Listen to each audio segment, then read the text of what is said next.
El concepto jurídico de persona. Cuando escuchamos la palabra persona, pensamos en alguien de carne y hueso. Pero en derecho, la cosa cambia. Aquí, persona, significa algo mucho más amplio, cualquier sujeto que pueda tener derechos y obligaciones. Eso incluye a ti, a mí, pero también a una asociación, a una fundación o incluso a una empresa. Sí, una sociedad mercantil también es considerada persona en derecho. En este vídeo vamos a ver cómo el derecho entiende el concepto de persona, y ya verás que es más fácil de lo que parece.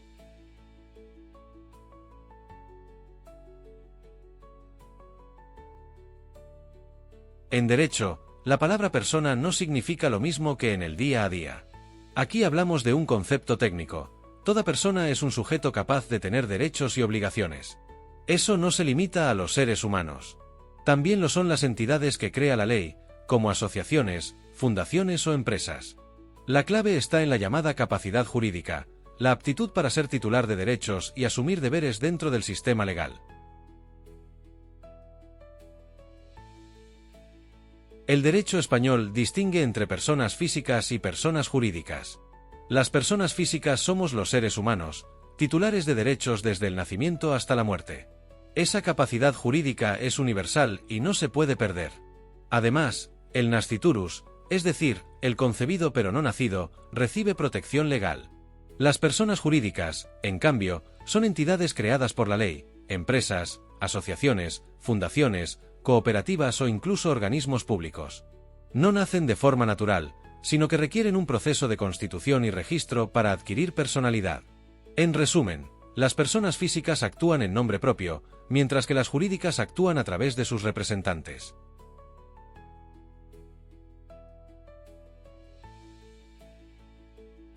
Las personas jurídicas públicas son aquellas creadas por el Estado para gestionar intereses generales y prestar servicios públicos. En primer lugar, está el Estado, la forma más alta de personalidad pública, con competencia soberana sobre todo el país. Después, las comunidades autónomas, que cuentan con autonomía política y administrativa para regular materias transferidas, como sanidad o educación. Y por último, los municipios, la administración más cercana al ciudadano, que se encarga de servicios básicos como urbanismo, cultura o asistencia social. Las personas jurídicas privadas son entidades creadas por particulares para perseguir fines concretos, que pueden ser con o sin ánimo de lucro. Entre ellas, las más comunes son las sociedades mercantiles, como las empresas, que buscan beneficios a través de actividades comerciales, industriales o de servicios. También están las asociaciones, formadas por personas que se unen para un fin común, ya sea cultural, deportivo, social o profesional, sin ánimo de lucro. Las fundaciones destinan un patrimonio estable a fines de interés general, como educación, cultura o asistencia social. Y, por último, las cooperativas, que son empresas gestionadas de forma democrática por sus socios y basadas en la ayuda mutua. En resumen, las personas jurídicas privadas permiten a los particulares organizarse legalmente para lograr objetivos económicos o sociales.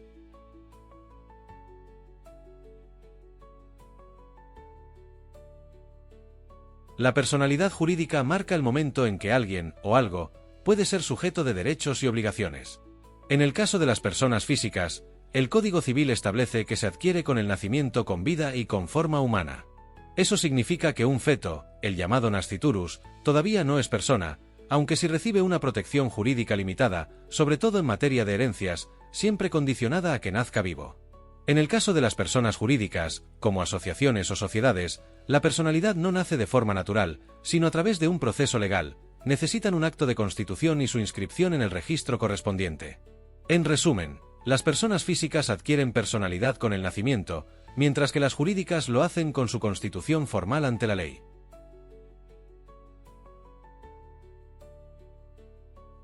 Las personas jurídicas solo existen legalmente cuando se constituyen siguiendo el procedimiento que marca la ley. En las sociedades mercantiles, es necesaria una escritura pública y la inscripción en el registro mercantil. En las asociaciones, basta con el acta fundacional, los estatutos y la inscripción en el registro autonómico.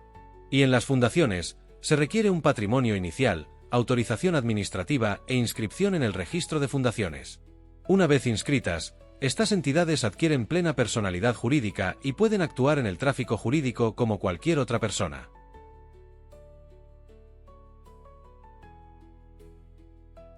La personalidad jurídica no es eterna. Tanto en las personas físicas como en las jurídicas, hay un momento en que llega a su fin. En las personas físicas, la extinción se produce con la muerte natural, es decir, cuando cesan las funciones vitales. También puede declararse judicialmente en casos de desaparición prolongada con indicios de fallecimiento. Aunque la persona muera, ciertos derechos como el honor o la imagen pueden seguir estando protegidos. En las personas jurídicas, la extinción puede producirse por varias causas. Cuando se cumple el objeto para el que fueron creadas, por decisión voluntaria de sus miembros en asamblea, o por decisión judicial, en caso de actividades ilícitas o incumplimiento de la ley. La extinción de una persona jurídica pasa por 3 fases. Primero, la disolución, que marca el fin de su actividad. Después, la liquidación, donde se venden bienes, se pagan deudas y se reparte el patrimonio sobrante. Por último, la cancelación en el registro, momento en que la entidad desaparece legalmente. A partir de ahí, deja de existir en el tráfico jurídico.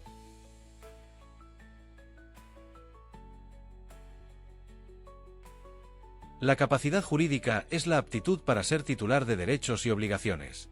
Es universal, porque todos la tenemos por el simple hecho de existir. Es inalienable, ya que no se puede perder ni ceder.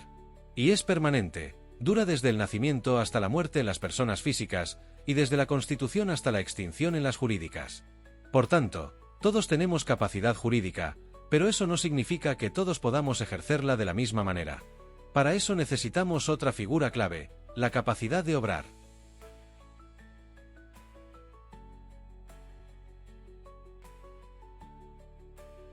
Si la capacidad jurídica nos dice quién puede ser titular de derechos, la capacidad de obrar nos dice quién puede ejercerlos por sí mismo. La capacidad plena llega con la mayoría de edad, a los 18 años. A partir de ahí, la persona puede realizar cualquier acto jurídico, firmar contratos, comprar o vender, casarse o tomar decisiones legales sin ayuda. Pero no todos tienen esa capacidad plena. En algunos casos hablamos de capacidad limitada, como ocurre con los menores, los incapacitados judicialmente, las personas en estado de embriaguez o en concurso de acreedores. En resumen, la capacidad jurídica es pasiva, tener derechos, mientras que la capacidad de obrar es activa, ejercerlos de manera efectiva.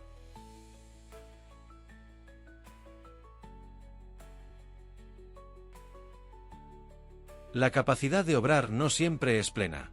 Existen situaciones que la limitan y que obligan a aplicar mecanismos de protección. En primer lugar, los menores de edad. Ellos pueden realizar actos sencillos de la vida cotidiana, como comprar un billete de transporte, pero necesitan consentimiento de sus padres para decisiones más importantes, como un contrato laboral o el matrimonio. En segundo lugar, los incapacitados judicialmente, personas que por razones físicas o psíquicas no pueden gobernarse por sí mismas. En estos casos, un juez designa un tutor o un curador que los asista o represente.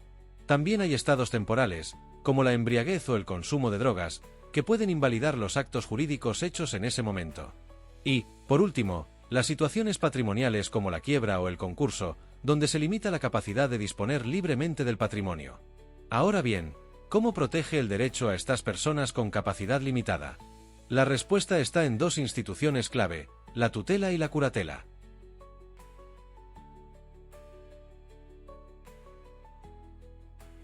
El derecho prevé mecanismos de protección para quienes tienen la capacidad de obrar limitada, asegurando así que sus derechos no queden desprotegidos.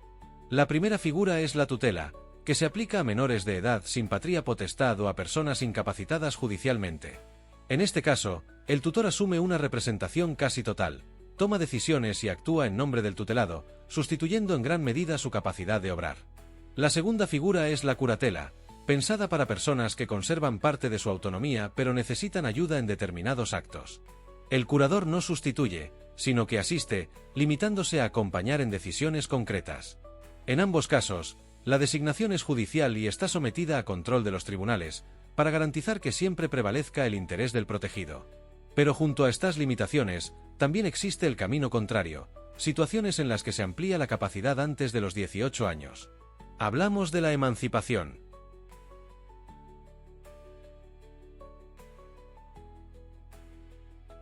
La emancipación es una excepción al régimen general, permite a un menor adquirir capacidad de obrar plena antes de cumplir los 18 años. Puede producirse de 3 formas. La primera es la concesión parental, que requiere el consentimiento de los padres y la aprobación de un juez. La segunda, por matrimonio, que concede automáticamente la plena capacidad, sin importar la edad del contrayente. Y la tercera es la concesión judicial, cuando el juez lo considera beneficioso para el menor tras analizar sus circunstancias. Eso sí, incluso emancipado, el menor mantiene algunas limitaciones, como la prohibición de vender bienes inmuebles sin autorización judicial. Ahora bien, si hablamos de personas que aún no han nacido, la situación cambia. Es el caso del nasciturus, el concebido no nacido, que recibe una protección jurídica especial.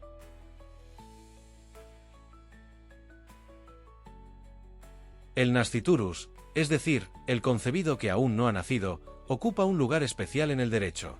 Aunque no tiene personalidad jurídica plena, recibe una protección condicionada desde el momento de la concepción. Durante la gestación, puede ser beneficiario de herencias, legados o donaciones, siempre con la condición de que nazca con vida. Solo cuando se produce el nacimiento con vida se consolidan definitivamente esos derechos. Los ámbitos de protección más claros son dos. En el derecho sucesorio, el nasciturus tiene derecho a heredar, igual que sus hermanos, si llega a nacer vivo. Y en el derecho de familia, incluso se pueden hacer donaciones o preparar una adopción en su favor, siempre en interés del concebido.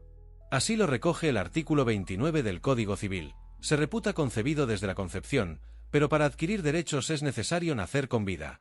Con esto cerramos el bloque del concepto jurídico de persona, desde su nacimiento hasta su protección antes de llegar al mundo.